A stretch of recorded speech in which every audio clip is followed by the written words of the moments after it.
Hello there, Ray here. We have a brand new 1.16 Nether update. This is Snapshot 20W09A. In this snapshot, we were given some new blocks to play around with, and we got a whole bunch of bug fixes, which changed a lot of the previous stuff that they added into the Nether. And remember guys, we're going to open up our testing world for the viewers, so you guys can come join me as we mess around with the newest snapshot. So after watching this video, make sure to join my stream link below to get the information of the server.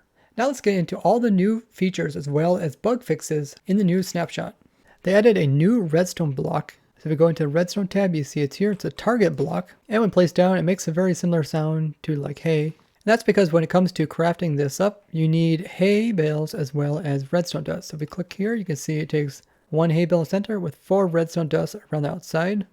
That will make one target block. The target block is a redstone block for a reason. So if you have any kind of components beside it, and there is an arrow that's shot into it, if it hits, then it will produce a pulse. It doesn't matter which side you shoot this on. You can shoot it on this side. You can see the signal comes out of whichever side. You can shoot it from above, and it'll still power it for a short period. And you can have like redstone above it, and it doesn't matter what type of projectile you use to shoot it. They'll all send out those signals. You can even use a trident. There you see it. And you can even shoot from down below as well. So if we go underneath here and we just shoot upwards, see it also powers it. Target block itself can be moved by pistons as well, which is really cool. Most things that detect entities can't be moved by pistons, stuff like pressure plates and string. So this is a cool way to detect an entity even if it's a projectile. And it can also be moved, so you put it on a flying machine. The target block is a full cube block and will suffocate mobs, so it's not transparent. Some things are a bit strange, like if I would go ahead and power this and it gets pushed at the same time, this thing is constantly on now. If we pull up F3 and we look at this target block, you can see it still has a signal like the arrow is in it and constantly updating it. Even if we pick up this arrow, it is constantly on. So I'm not sure if they're going to keep this or not, but if we go ahead and update this, you see it doesn't change. So it's like stuck in that state. Another property of the target block is the redstone signal that comes out of it. The signal strength is determined how close you shoot to the center of the target. So if I hit on the edge here, it's not going to power as many repeaters as if I shoot more towards the center. So there's almost a bullseye right there. Notice how it goes all the way up to here. And a perfect bullseye should take you all the way to a signal strength of 16, and there I just got it. I also get a new advancement which is called bullseye. There's 16 right there. So if you look at the new advancement, it goes hit the bullseye of a target block with an arrow. Very cool advancement, although I kind of cheated by just standing right on top of it and shooting it. But if I would shoot like along the edge here, let's do the nearest edge. Notice how it only puts off a 1 signal strength. This is pretty cool because the block itself only has 16 pixels. So on one side of it, there's only 8 pixels. So it's able to detect your arrow within half of a pixel. So a very useful block because it can be moved and you can also get different types of signals out of it. And if they keep that little property where if you move it and put an arrow into it at the same time and it keeps its signal strength and constantly on, it's possible to have movable blocks that have unique signal strengths. I'm not sure if that is a bug or not. I also work with other projectiles like snowballs and eggs. Let's go ahead and check ender pearls as well. No, ender pearls don't work. They also added another new block, which is crying obsidian. Now this is something that used to be, I believe, in Pocket Edition. And as a way for them to kind of get the nether dimension in the overworld. For a long time, they've been talking about trying to add this back into Minecraft as well as in the Java edition. And currently the crying obsidian doesn't have a recipe. So maybe it will be found naturally in the nether when they add the new homes for the piglins, which still hasn't been introduced yet. Overall, I said it's a very decorative block, and I know a lot of people kind of complain because they like the old obsidian. So maybe this new type of obsidian will look similar to the old obsidian texture, which was changed. Now the crying obsidian also cries, so it puts off these particles, which can drop downwards. So you can kind of see they come off the edge and fall downwards like they're crying. Now if you light this like a normal obsidian, nothing will occur. Even if you put like soul fire into it, you see that it doesn't actually accept it. It actually will break off. You also seem to change it so you can't put soul fire anywhere you want to. So if I want to put it here, it used to be able to just place it there, but now it doesn't seem to be the case. It looks like it checks for the actual block underneath of it. But even trying to light this with Soulfire doesn't do anything. And it says that the crying obsidian is crying out purple energy, so maybe this will be some sort of energy block in the future. And you can see how the obsidian looks compared to the crying obsidian. And the Mojang developer said that currently this is just a decorative block, but it will have a use in the future. They also said that they changed the bartering loot, and it has been restructured so it's more appealing to survival players. So I'm guessing they made some of the more rare stuff less rare. Let's go ahead and right click this guy. So notice how he doesn't give us our loot until after he checks it. So this can prevent us from doing that cool trick that we discovered to get infinite trades out of the piglins. Cheater Codes gave me the file in showing what all the trades are for the new Piglin bartering system, and they'll give you the new crying obsidian as well as rarely give you the netherite hoe and also fire resistant potion. They also removed a bunch of the kind of lower tiered stuff and made the chances of getting the rare stuff much easier. I'll be going into more detail about the exact percentages of each of them, as well as what this means for those playing survival in a later video. They also made some really big changes to do with the way that lava moves entities. Now, for a long time, it was a misconception that lava can move entities similar to water does, but it never used to be that way. But they went ahead and changed it, so now they can. So if we put something in here that is resistant to fire, so we'll get a witch, as well as we'll also get some of the new netherite armor, which will float as well as not burn in the lava. So there goes the witch. See, witch is being pushed by lava. It's quite slow, but he is moving that direction. Let's also throw in some of the netherite chest plate.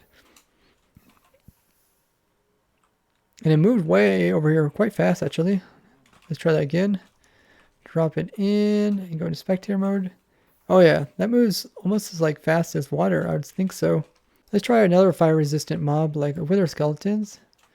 So he's moving slowly. Okay. So it seems like mobs move pretty slowly, but items move pretty fast. So it might not be a very good method to transport mobs in a nether farm, but it could be used. So instead of like pistons that move mobs, you could put in some lava if the mobs are fire resistant. They also changed the fungi, which are these guys here. So now these guys are, instead of calling fungi, they're actually called fungus. And if you hold a stack, it's still called fungus. So now the fungus will only grow on their nelium type. So if I would place a blue one on a red one, and I would bone mill this, you can't even do the bone mill action. My guy is not right clicking at all. Same goes if you place it on something like dirt, and you try to right click, it doesn't do anything. Let's go ahead and grab a red one. So here's a red one. Now let's try it, red on red, and notice how we can bone mill this and it will grow. So you gotta have the right color to go with the right nelium. They also made it so you can put these guys inside of flower pots. So here's a flower pot and we'll put in a crimson fungus. Oh yeah, looks nice. And let's also try a warped fungus. They look very similar, slightly smaller. You also can put the roots inside of flower pots, which looks really cool. Like a little mini version of it sticking out. And you can also put the warp variation. There's also these nether sprouts, but they can't be placed inside of here. And there's also the vines, and they can't be placed inside of the pots either. They also added a new tool for clearing out the nether wart blocks. So these ones that come with the trees here, now they can easily be removed by using a hoe. Before you had to just break them by hand and there wasn't really any tool for them. Let's go ahead and try it out. Oh wow. Yeah, it's fairly fast. I don't got any enchantments on this thing. Now efficiency can't be applied to hoe. I don't know if they're going to change it since now the hoe is actually being used for a breaking tool rather than just hoeing the dirt up. I'll give myself haste to see if that helps out. Oh yeah, it does. Goes a little bit faster. Still not instant. But you can tear down these things much faster using that. And this would work both on the red and blue variations. They also changed these weeping vines so they are now climbable. So if I jump up here and hold spacebar, I can just keep climbing up them to reach the top. That is really cool. So you can kind of have like those Mario vines where they hang and then you could climb up and then maybe jump off to a platform on the side of them. So if I put platform right here, oh, that just replaces it. Huh. So I got a platform there. If I jump here, hold spacebar, go up, and then I can move over to this platform. Nice. They also changed the biome fog color. So it will now smoothly blend between biomes. And this was something we really noticed when you'd kind of hop between two different biomes. The screen kind of fog would flash quite frequently and abruptly, which made it pretty harsh on the eyes. They also changed the ambient block lighting in the Nether to be on par with other additions.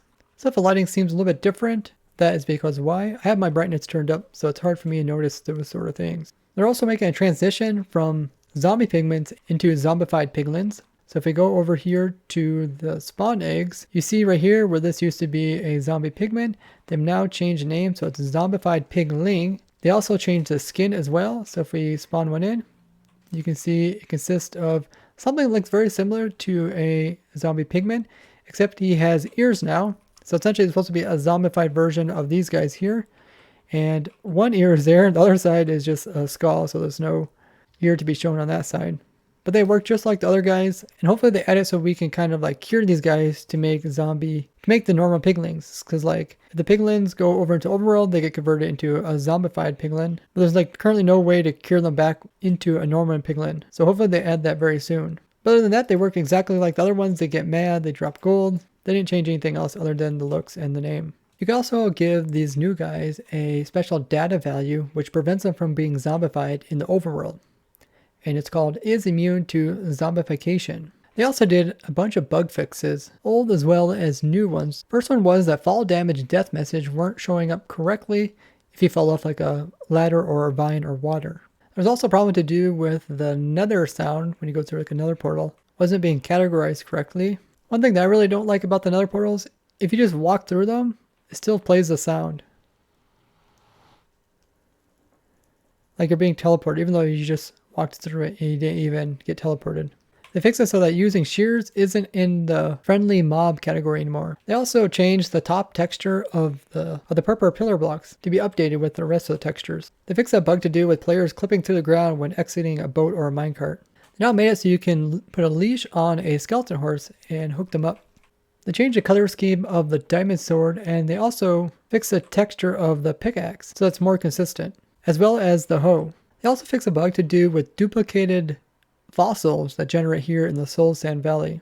They also changed it so if you grow up one of these fungus, it will eventually kill the annealing block underneath. So if I go ahead and plant that one over time, I turned up my random tick speed, you can see it went ahead and killed off this block, so it's no longer annealing. But it doesn't do it like instantly, so if you're fast, you could actually come in and remove this block so it doesn't destroy it. Also, they made it so these new spore blocks will update when you break the block underneath them and pop off. It's also possible to get normal fire on top of the soul soil by having a flammable block place fire there, and they fixed this. They also fixed the texture on the hoglin. They also fixed the cave generation when it comes to these new biomes, so they will be able to cut right through in the Nilium. The new wood type blocks that come from the huge fungus weren't breaking easily with an axe, and they changed it, so now that is the ideal tool to use.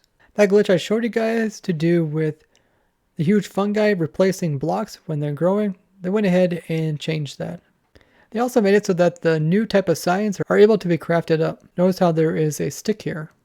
They fixed it so that you can now use a shovel to mine up the soul soil faster than just using your hand. They also fixed that trick that we showed to do with placing Nilium quite high with one fungus on it and bone milling it, and it would actually grow it down here instead of up here. So you could essentially get infinite growths out of a single fungi. They also changed it so that the piglin will not drop his crossbow for the chance of picking up a gold tool. So he'll keep his crossbow now. Now these piglins can be left-handed, and if they would happen to pick up something that's gold, they wouldn't be looking at the appropriate hand that the item is in, and they went ahead and changed that. Also, the piglins weren't really interested in some types of gold items, so like clocks. Let's see if they're like those now. Yep, they like clocks now. Gold rails, power rails, which have gold in them. They don't seem to really care about those. These gold pressure plates. They like to look at those. A bell, which is golden. It's not made out of gold materials. Yep, they like looking at those as well. Totems of undying, which are golden color. Nope, they don't seem to care about those. Gold nuggets, when before there was kind of a weird bug where they would take them in, but they wouldn't really look at them. So it seems like they pick them up, but they don't hold them in their hand. Another one being glistening melon. So I'll go ahead and drop one in there. And they seem to like to look at glistening melons. And all these items they're putting in their inventory. So let's see if we kill them, do we get their items back that they stole from us?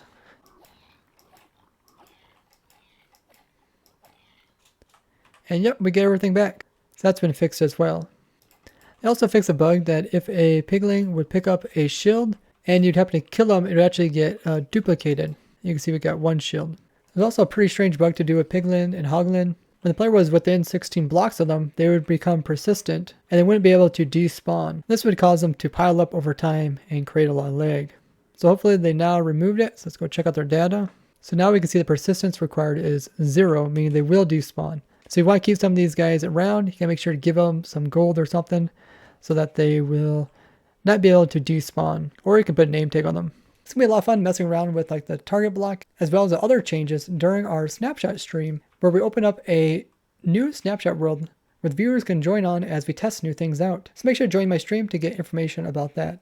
And if you guys have any questions about what I showed today, or if you have some ideas of things we should test about the newest Snapshot, tell me in the comments so we can do that during our testing. And don't forget to share this video with others so they can learn about the cool stuff that's coming out in 1.16. I'd like to thank you guys for watching. I'll see you guys in the next one. Bye-bye.